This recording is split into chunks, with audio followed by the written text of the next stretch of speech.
इससे पहले भाग में हम लोगों ने बात की थी उत्तर प्रदेश की स्थिति और विस्तार के बारे में। दूसरे वीडियो में हमने उत्तर प्रदेश की नदियों के बारे में बात किया और आज की इस वीडियो में हम उत्तर प्रदेश के भौतिक विभाजन और यहाँ की जलवायु किस प्रकार से है उसके बारे में बात करेंगे।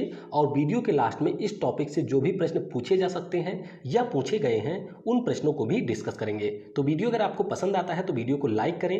वीडियो अगर आपको नहीं पसंद आता है तो वीडियो को डिसलाइक करके हमें ज़रूर बताएं कि आपने वीडियो को क्यों डिसलाइक किया है। तो चलिए अब हम वीडियो की शुरुआत करते हैं। सबसे पहले उत्तर प्रदेश को हम लोग अगर भौतिक विविधताओं के आधार पर इसका बंटवारा करें या इसका वर्गीकरण करें तो हम यहाँ पर 3 भौगोलिक क्षेत्र देखने को मिलेंगे। सबसे पहले हो गया तराई या दलदली क्षेत्र, दूसरा हमारा हो गया गंगा यमुना का मैदान और तीसरा हमारा हो गया पठारी भाग। तो आइए इसको हम लोग मैप के जरिए देखते हैं। तो ये है हमारा प्यारा उत्तर प्रदेश। उत्तर प्रदेश के बारे में अगर बात करें तो मैंने आपको बताया तराई या दलदली क्षेत्र। अब ये जो आपको तराई और दलदली क्षेत्र है ये आपको सबसे ऊपर देखने को मिलेंगे, यानी कि सहारनपुर से लेकर के कुशीनगर तक। यहाँ पर हमारा है सहारनपुर जिला और यहाँ पर है कुशीनगर। तो ये जो ऊपर का पूरा क्षेत्र है इसी को हम लोग तराई या दलदली क्षेत्र में विभाजित करते हैं। अब यहाँ का जो क्षेत्र है ये दलदली क्यों होता है? मुख्य रूप से यहाँ पर आपको देखने को मिलेगा हिमालय, और हिमालय है तो इस कारण से जब हमारी मानसूनी पवनें यहाँ पर पहुँचती हैं तो इनसे टकराकर बहुत ज़्यादा वर्षा करती हैं इस रीजन में, और इसी के कारण आपको उत्तर प्रदेश के उत्तर में तराई और दलदली भूमि देखने को मिलती है। दूसरा हमारा हो गया गंगा यमुना का मैदान। तो गंगा यमुना का जो मैदान है इसका विस्तार यमुना से लेकर के गंडक नदी तक हुआ है। यहाँ पर आपको यमुना नदी मिलेगी और यहाँ से जाती है गंडक। तो इसके बीच में जो ये पूरा रीजन आपको देखने को मिलेगा, यानी कि जो गंगा और यमुना की मिट्टियों के द्वारा बहाकर लाया गया मलबा होता है, उससे जो हमारा बना हुआ मैदान होता है जो कृषि के दृष्टिकोण से बहुत ही ज़्यादा उपजाऊ होता है, वह मैदान आपको मिलेगा गंगा से लेकर के गंडक नदी तक। उसके बाद में तीसरा हमारा हो गया पठारी भाग। पठारी भाग के बारे में अगर हम लोग बात करें तो ये जो भारत का प्रायद्वीपीय पठार है उसका हिस्सा है। तो ललितपुर से लेकर के सोनभद्र, ये ललितपुर जिला है और ये है सोनभद्र। तो यहाँ से लेकर के आपको दक्षिण में पूरी तरीके से पठारी भाग देखने को मिलेगा। तो कितने भागों में हमने बांटा? 3। एक हमारा हो गया तराई या दलदली क्षेत्र, ऊपर का रीजन आप देख रहे होंगे, फिर हमारा हुआ गंगा यमुना का मैदान और उसके बाद में हमारा हो गया पठारी भाग। तो इस प्रकार से 3 भागों में हम बांट सकते हैं। यहाँ पर एक चीज़ याद रखना है कि जैसे जो हमारी नदियाँ होती हैं उनके द्वारा कुछ मिट्टी बहा करके लाई जाती हैं, और मैंने आपको बताया कि ये मैदान बहुत ही ज़्यादा उपजाऊ होता है क्योंकि हर साल नदियों के द्वारा यहाँ पर नई मिट्टी लाई जाती है। अब जो हमारी नई मिट्टी होती है उसे हम लोग कहते हैं खादर, ये आपको याद रखना, उसे कहते हैं खादर। और जो पुरानी मिट्टी होती है उसे कहते हैं बांगर। क्या कहते हैं? बांगर। तो बांगर और खादर ये आपको याद रखना है। आगे अब हम लोग बात करेंगे कि इन क्षेत्रों के बारे में कुछ जो बेसिक चीज़ें हैं उनको आइए डिस्कस करते हैं। सबसे पहले तराई क्षेत्र के बारे में बात करें तो विस्तार इसका सहारनपुर से महाराजगंज या कुशीनगर तक हुआ है। उसके बाद में अगर हम लोग बात करें तो यहाँ पर जो नदियों के द्वारा बहुत बड़ी बड़ी शिलाएँ होती हैं, यानी कि नदियाँ जब पर्वतों से उतरती हैं तो वहाँ पर जो बड़े बड़े आपको पत्थर दिखेंगे उनको वह काट देती हैं। तो इन शिलाखंडों का जो प्रवाह होता है और जहाँ पर ये शिलाखंड आपके इकट्ठे हो जाते हैं उसे हम लोग कहते हैं भाबर क्षेत्र। तो ये आपको पता होना चाहिए भाबर क्षेत्र क्या होता है। आगे अगर हम लोग बात करें तो भाबर के दक्षिण में आपको तराई क्षेत्र देखने को मिलते हैं। मतलब क्या हुआ कि मान लीजिए ये हमारा उत्तर प्रदेश था ऊपर, तो ऊपर आपको सबसे पहले बाउंड्री पर क्या मिलेगा? भाबर क्षेत्र। और भाबर क्षेत्र के बाद का जो हमारा रीजन होगा जहाँ से नदियाँ मैदानों में आ जाती हैं वहाँ पर आपको तराई क्षेत्र देखने को मिलता है। और यहाँ पर अगर हम लोग बात करते हैं कि दलदली क्षेत्र क्यों है तो ये मैंने आपको बताया कि हिमालय की उपस्थिति के कारण बहुत ज़्यादा यहाँ पर वर्षा होती है और नदियों की जल का प्रवाह भी होता है, इसीलिए आपको दलदली क्षेत्र यहाँ पर मिलता है। और स्वास्थ्य के लिए यहाँ पर जो भौगोलिक दशाएं होती हैं वह प्रतिकूल नहीं होती हैं। क्यों नहीं होंगी? जाहिर सी बात है कि जहाँ पर मिट्टी में नमी होगी वहाँ पर बहुत सारे जीवाणु विषाणु आपको देखने को मिलेंगे और इसीलिए यहाँ पर रहने के लायक बहुत ही अच्छी दशाएं नहीं मिलती हैं। आगे अब हम बात करेंगे गंगा यमुना के मैदान के बारे में। तो विस्तार जैसा कि मैंने आपको बताया यमुना नदी से गंडक नदी तक हुआ है और समतल मैदान का निर्माण यहाँ पर होता है। क्यों? क्योंकि हिमालय से जो नदियाँ होती हैं उनके द्वारा जो मलबा लाया जाता है वह इन्हीं क्षेत्रों में जमा किया जाता है। फिर हमारा था पठारी भाग। पठारी भाग का विस्तार ललितपुर से लेकर के सोनभद्र तक हुआ है और ये हमारे प्रायद्वीपीय पठार का हिस्सा है। तो इतना आपने यहाँ पर समझा। अब हम लोग बात करेंगे उत्तर प्रदेश की जलवायु के बारे में। तो ये है हमारा प्यारा उत्तर प्रदेश। और अगर आपसे पूछा जाए परीक्षा में कि उत्तर प्रदेश की जलवायु कैसी है, तो उत्तर प्रदेश की जो जलवायु है यह उष्णकटिबंधीय मानसूनी है। कैसी? उष्णकटिबंधीय मानसूनी है। और वर्षा जो यहाँ पर होती है वह बंगाल की खाड़ी की शाखा से होती है। बंगाल की खाड़ी की जो शाखा होती है, ये कौन सा हमारा मानसून है? ये हमारा होता है दक्षिणी पूर्वी मानसून।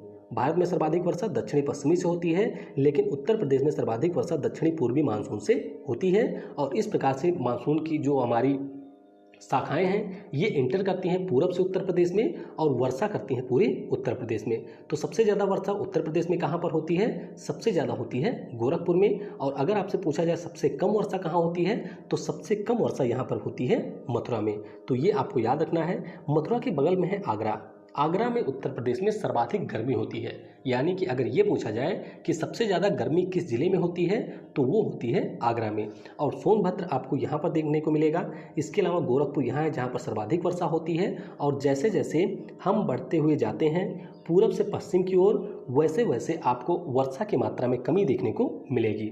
लेकिन इसके विपरीत आपको याद रखना है कि जब हम उत्तर से दक्षिण आते हैं तब यहाँ पर वर्षा आपको कम देखने को मिलेगी, क्योंकि यहाँ पर है पर्वत और पर्वतों के कारण यहाँ पर सर्वाधिक वर्षा होती है, क्योंकि मानसूनी पवनें सीधे इन्हीं पर्वतों से जाकर के टकराती हैं।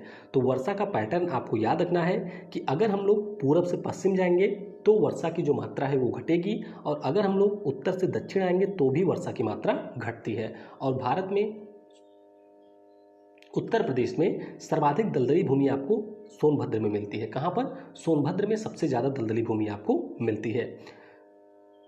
तो यहाँ पर हमने सारी चीज़ों को डिस्कस किया। तो चलिए अब इनसे जुड़े हुए प्रश्नों को भी डिस्कस करते हैं। पहला हमारा प्रश्न है कि उत्तर प्रदेश किस प्राचीनतम भूखंड का एक भाग है? तो ये हमारा भाग है गोंडवाना लैंड का। किसके द्वारा? गोंडवाना लैंड का ये एक हिस्सा है। तो अगर आपने पढ़ा होगा कुछ भौतिक ज्योग्राफी, तो वहाँ पर आपने गोंडवाना लैंड क्या है, अंकारा लैंड क्या था, इन सब के बारे में पढ़ा होगा। तो फिलहाल के लिए आपको यहाँ पर केवल इतना याद रखना है कि उत्तर प्रदेश गोंडवाना लैंड का हिस्सा है।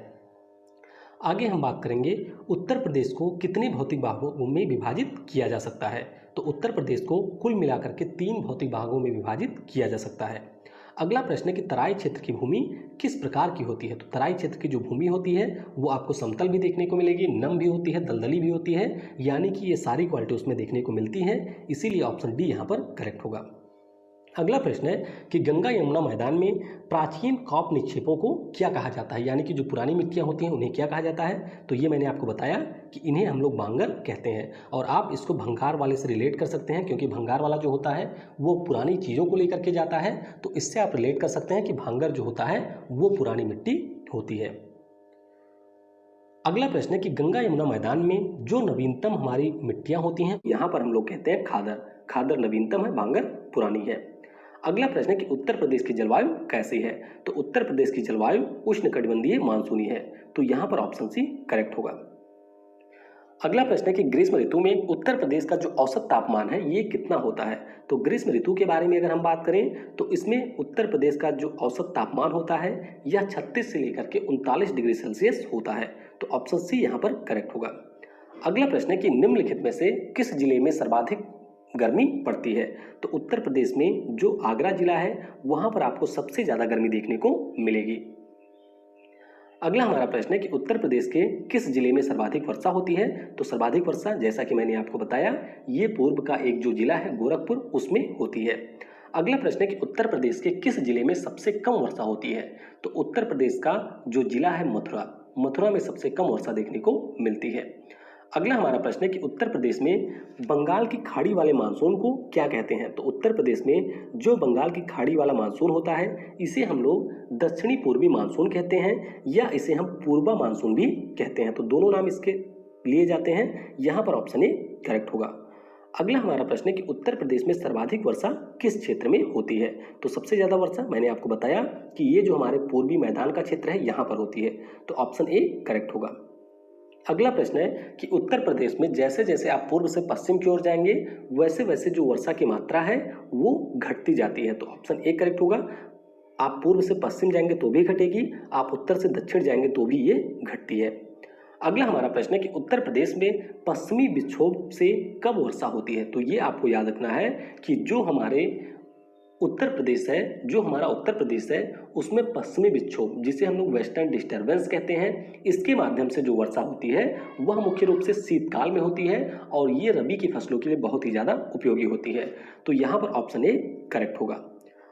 अगला प्रश्न है कि उत्तर प्रदेश में सर्वाधिक आर्द्र भूमि वाला वेटलैंड वाला जिला कौन सा है?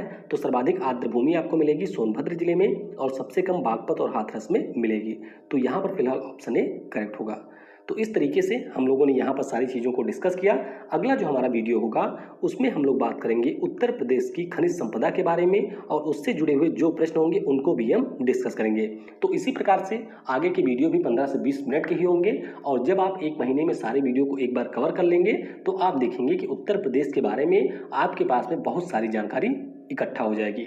तो वीडियो को समय देने के लिए आप सभी को बहुत बहुत धन्यवाद।